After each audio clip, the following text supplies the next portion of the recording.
კითხვები პროკურატურასთან არასამთავრობო ორგანიზაციების წარმომადგენლებსაც აქვს. მაგალითად, როდის გამოიძიებს პროკურატურა თუ ვინ და ვისი ბრძანებით აწარმოებდა უკანონო მოსმენებს და თვალთვალს. პროკურატურას 26,000-მდე უკანონო ჩანაწერი ჯერ კიდევ 2013 წელს გადაეცა წარმომავლობის დასადგენად. თუმცა ამ დრომდე გამოძიების შედეგები უცნობია. გუშინ ჟურნალისტებს მთავარმა პროკურორმა ირაკლი შოთაძემ უთხრა, რომ პროკურატურაში გამოძიებისთვის გადაგზავნილი ჩანაწერები საკმაოდ მოცულობითია და რომ მათ ნახვას, ექსპერტიზას და საგამოძიებო მოქმედებების წარმართვას შესაძლოა რამდენიმე წელი დასჭირდეს. მისივე განმარტებით პროკურატურაში არ ინახება ინტიმური შინაარსის ფარული ჩანაწერები, რომლის განადგურების გადაწყვეტილება სპეციალურად შექმნილმა სახელმწიფო კომისიამ მიიღო. ირაკლი შოთაძემ ჟურნალისტებს ისიც შეახსენა, რომ განადგურების იდეის მხარდამჭერები კამპანიის ეს შენგეხება წარმომადგენლები იყვნენ.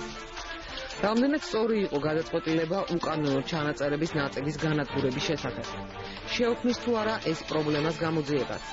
რამდენად რეალურია უკანონო ჩანაწერების შემქმნელთა დადგენა და დასჯა? საერთაშორისო გამჭვირვალეობა საქართველოს აღმასრულებელი დირექტორი ეკა გიგაური მთავარი სტუდიაში. ეკა, შეგამოსილებს ძალიან დიდი მადლობა, რომ დღეს ჩვენთან ერთად ხართ. დარწმუნებული ვარ, გუშინდელი განცხადება გენერალური პროკურორის მოისმინეთ. მაინც მინდა კითხოთ.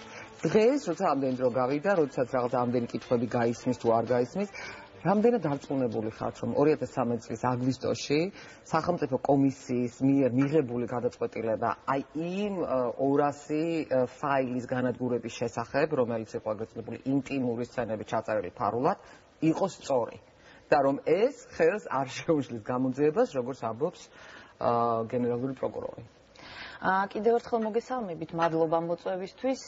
ჩემთვის გაუგებარი იყო გენერალური პროკურორის განცხადება, იმ მიზეზის გამო, რომ იგიც იმყოფებოდა ამ კომისიაში, მან საჯაროდ მხარი დაუჭირა ამ გადაწყვეტილებას და ხელი მოაწერა ოქროს და ასევე მან აიღო ვალდებულება, რომ გამოიძიებდა იმ დარჩენილ 25,000 დაახლოებით 25,000 ფაილს, რომელიც მან გადმოიბარა ოქრის სახით და საზოგადოებას უთხრა კიდევაც საჯაროდ, რომ იღებს ვალდებულებას, რომ ამას გამოიძიებს. შესაბამისად, ახლა ჩემთვის მისი განცხადება ცოტა გაუგებარი იყო. ალბათ მიზანი ამ განცხადებისა იყო ის, რომ საზოგადოებას არ ჰქონდეს მოლოდინი იმისა, რომ როდესღაც გამოძიება დასრულდება ამ ფაქტებთან დაკავშირებით და საზოგადოება გაიგებს ოფიციალურად საგამოძიებო ორგანოებისგან, ვინ იდგა ამ არქივების უკან, ვინ გასცემდა უკანონო ბრძანებას, ვინ ასრულებდა ამ ბრძანებას. იმიტომ რომ გენერალურმა პროკურორმა თქვა, რომ ძალიან დიდი მოცულობისა არის ეს მასალები, რომ რა მრავალი წელი დასჭირდება ამის ექსპერტიზას, ამის რაღაცა დათვალიერებას, ყურებას ალბათ და მე გამოძიების დაწყებას. ანუ ეს 25,000 რაღაცა ფაილი უნდა ნახო, რომ გამოძიება დაიწყო თუ რაღაცა სხვა საშუალებებიც არსებობს იმისთვის, რომ დაიწყო გამოძიება ზუსტად იმის დასადგენად, ვინ გასცემდა ბრძანებულებას, ვინ შეიძლება ყოფილიყო, ანუ რაღაც გაყოფილების, რაღაც დოკუმენტები ხო დარჩა. კი ბატონო, დოკუმენტებიც არსებობს ფაქტები მასთან დაკავშირებით, რომ კონკრეტული პირები მუშაობდნენ ასეთ დავალებებზე, ხო, ნუ ყველამ ვიცით ხომ, რომ აქ ძირითადად კუდი იყო ამით დაკავებული, შესაბამისად, ახლა ყველამ ვიცით, რომ ეს არქივი იყო დაცული შინაგან საქმეთა სამინისტროში, შესაბამისად, ახლა მე არ მინდა არავისი უდანაშაულობის პრეზუმპციას დავარღვიო, თუმცა ლოგიკურია, ხომ, რომ იმ პერიოდში მართველი წრე, ასე ვთქვათ, მართველი გუნდი შინაგან საქმეთა სამინისტროში ალბათ მათ იცოდნენ, რომ ასეთი რაღაცა ხდება და შესაბამისად ალბათ მათი პასუხისმგებლობის საკითხი უნდა დადგეს. ახლა მე თქვენ გაგახსენებთ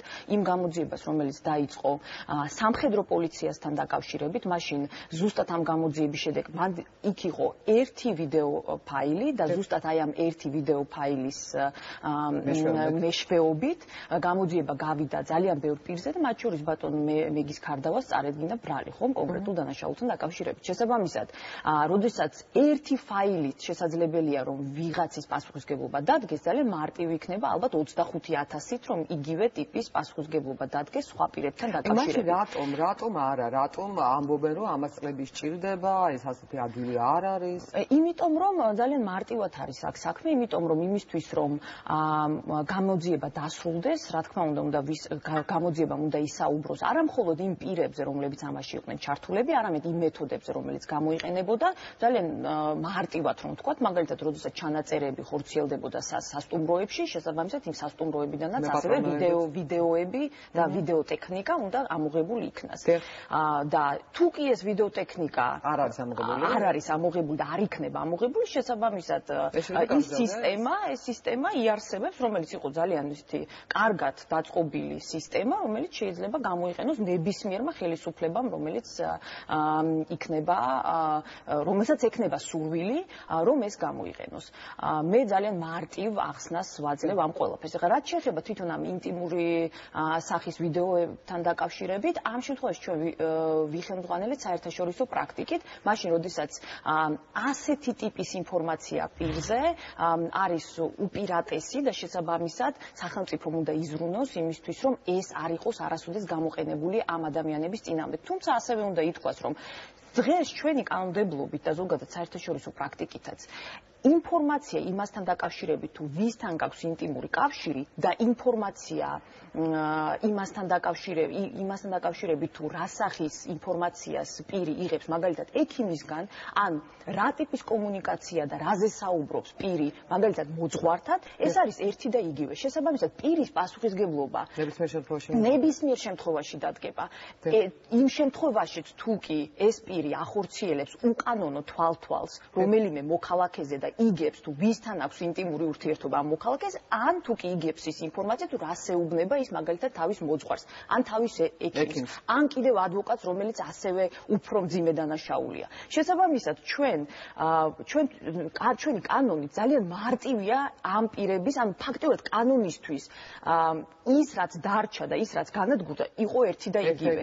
შესაბამისად, მე ვფიქრობ, რომ ერთ-ერთი ყველაზე მნიშვნელოვანი რამ, რაც თავის დროზე ხელისუფლებამ გააკეთა, მან საჯაროდ აი ამ 200 ფაილის განადგურებით თქვა, რომ მას არ აქვს სურვილი, რომ ჩაერიოს ადამიანების პირად ცხოვრებაში, ოღონდ აი ამ ნაწილში. და ფაქტიურად მათ იხელმძღვანელეს საერთაშორისო პრაქტიკით, რაც ჩვენ თავის დროზე დადებითად შევაფასეთ და ეს იყო სწორი. ეს იყო ნამდვილად სწორი, რაც არ უნდა თქვას დღეს გენერალურმა პროკურორმა, რომ ეს იყო არასწორი, ან იგი ძალიან მისთვის ეს არის შემაკავებელი ფაქტორი, ხელშემშლელი ფაქტორი, ეს ასე არ არის ნამდვილად და ძალიან სამწუხაროა, რომ იგი უბრალოდ ვერ გრძნობს, რომ განსხვავება არის და კანონმდებლობით მას არანაირი პრობლემები გამოძიების თვალსაზრისით არ შეექმნა. მე მაინც მინდა კითხოთ, ანუ ეს 25,000, ნუ 26,000 იყო თავიდან.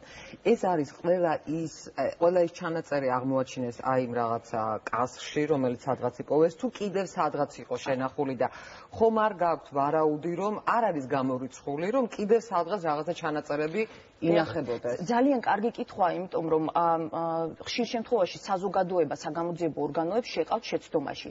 არც ერთი კადრი, რომელიც იყო დაკავშირებული წამებასთან, არ იქნა განადგურებული ამ კომისიის მიერ. აქ იყო პირდაპირ დანაშაული კონკრეტული ადამიანები იყვნენ ამაში ჩართულები და მათი სახეები ჩანდა კიდევაც, შესაბამისად არც ერთი ესეთი ფაილი არ განადგურებულა.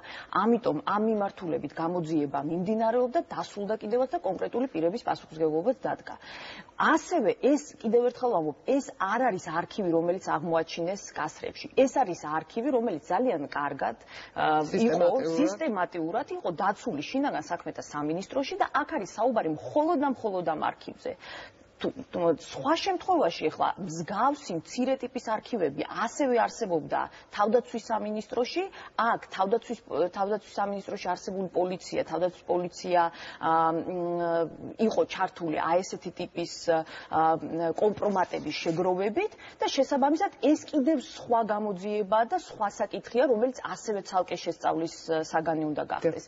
აქ მთავარი არის ის, რომ დღემდე უკვე თითქმის 4 წელი გავიდა. დღემდე საგამოძიებო ორგანოებს და საქართველოს პროკურატურას არა აქვს ნება გამოხატული იმასთან დაკავშირებით, რომ ერთხელ და საბოლოოდ პასუხი გაეცეს კითხვას, იყო თუ არა ეს სისტემური დანაშაული, იყვნენ თუ არა აქ ჩართულები მაღალი თანამდებობის პირები და ცხადია ამის შემდეგ ამ პირების პასუხისმგებლობა უნდა დადგეს იმისთვის, რომ სამომავლოდ მსგავსი რაღაცა არ გამეორდეს. დღეს ჩვენ უკვე ვხედავთ, რომ ამ ხელისუფლების პირობებშიც ასეთ ფაქტებს აქვს ადგილი. დღეს ჩვენ ვხედავთ, რომ კონკრეტული პირები საუბრობენ, რომ მათზე ხორციელდებოდა უკანონო თვალთვალი, მათი შანტაჟი ხორციელდებოდა და გამოძიება არის დაწყებული, თუმცა ბოლომდე არ არის მიყვანილი. აი მე კიდევ ერთ გამოძიებაზე მინდა კითხოთ, იმიტომ რომ თავად შოთაძემაც თქვა, რომ მას ჰქონდა კამპანიაში შენგეხებას წარმომადგენლებთან შეხვედრა. ის ადამიანები, უბრალოდ ნაწილი ადამიანებისა დააკავეს, რომლებიც იყო დაკავშირებული რაღაცა ფაილი რომ მიიტანეს ერთ-ერთი გაზეთის რედაქტორთან. მაგრამ რაც შეეხება იმ ისევ და ისევ ინტიმური, ასე ვთქვათ, ფაილების აწვირთვას ამ ჩანაწერების. ვიცით მხოლოდ ის, რომ რასაც პროკურატურა გვეუბნება, რომ ეს საქართველოს საზღვრებს გარეთ მოხდა, ვიცით, რომ მიმართეს ამერიკულ მხარეს და ჩაერთო, ასე ვთქვათ, სადაზვერვო თუ რომელიღაც სამსახური ძალიან კარგი ამერიკული, ამის მეტი ჩვენ არაფერი არ ვიცით. ანუ თქვენთან თუ იყო ამ თემაზე საუბარი, ანუ არის თუ არა იმის შანსი, რომ ეს მაინც გაირკვეს, ანუ რა მოხდა, ვინ აწვირთა, რა მიზნით აწვირთა, რა უნდოდა და არის თუ არა კიდევ მოსალოდნელი მსგავსი მოვლენების განმეორება. ჩვენ კიდევ ერთხელ მივმართეთ საქართველოს პროკურატურას იმისთვის, რომ მიგვეღო მეტი ინფორმაცია ამ გამოძიებასთან დაკავშირებით. თავიდანვე უნდა ითქვას, რომ რა თქმა უნდა არის არასწორი, რომ აქ საუბარი არის მხოლოდ და მხოლოდ იმაზე, თუ ვინ აწვირთა. ანუ ეს არის ძალიან მნიშვნელოვანი მხარე, რა თქმა უნდა, რომ გავარკვიოთ ვინ აწვირთა და ასევე გავარკვიოთ ვინ დაუკვეთა, ვინ იდგა ამის უკან, მაგრამ მეორე არის როგორ მოხდა, როგორ რა პირობებში მოხდა ამ ჩანაწერების გაკეთება. ისევ ჩვენ მივდივართ წარსულთან, ხომ? და მგონია, რომ უმეტესობა ამ ჩანაწერებისა მაინც წინა ხელისუფლების დროს გაკეთდა, ხომ? შესაბამისად, ეს ამ შემთხვევაში თუ კი იარსებებს პოლიტიკური ნება, გამოძიება ორი მიმართულებით უნდა წავიდეს. პირველი არის ის, რომ ვინ აწვირთა და ვინ იდგა ამის უკან, ხოლო მეორე არის რა პირობებში მოხდა ამის ჩაწერა.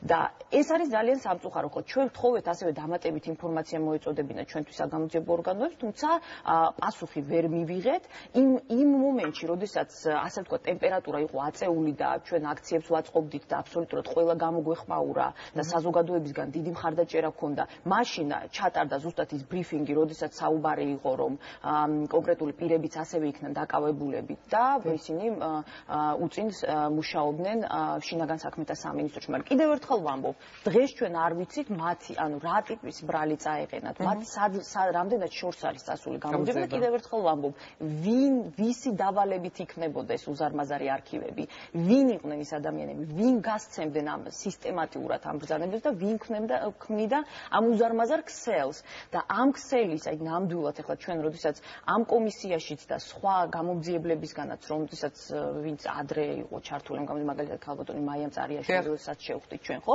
რომლებიც საუბრობენ ამ სისტემურ დანაშაულზე, რომლებიც ამბობენ, რომ კონკრეტული პირები ფაქტობრივად შანტაჟის ქვეშ იმყოფებოდნენ, ამ პირებს აგზავნიდნენ სხვებთან, იმ სხვებს აწერინებდნენ. ეს იყო აი აბსოლუტურად გაუგონარი და გაუგებარია, რატომ ჩერდება გამოძიება, რატომ არ უნდა მათ რომ დადგინდეს სიმართლე და რა თქმა უნდა დასჯილი იქნება ის ადამიანები, რომლებიც ამას ყველაფერს ქმნიდნენ. ეკა, ძალიან დიდი მადლობა. ეკა გიგაური იყო დღეს ჩვენი მთავარის ბოლო სტუმარი. ასე გახდათ დღევანდელი მთავარი, ჩვენ უკვე ორშაბათს შევხვდებით ერთმანეთს.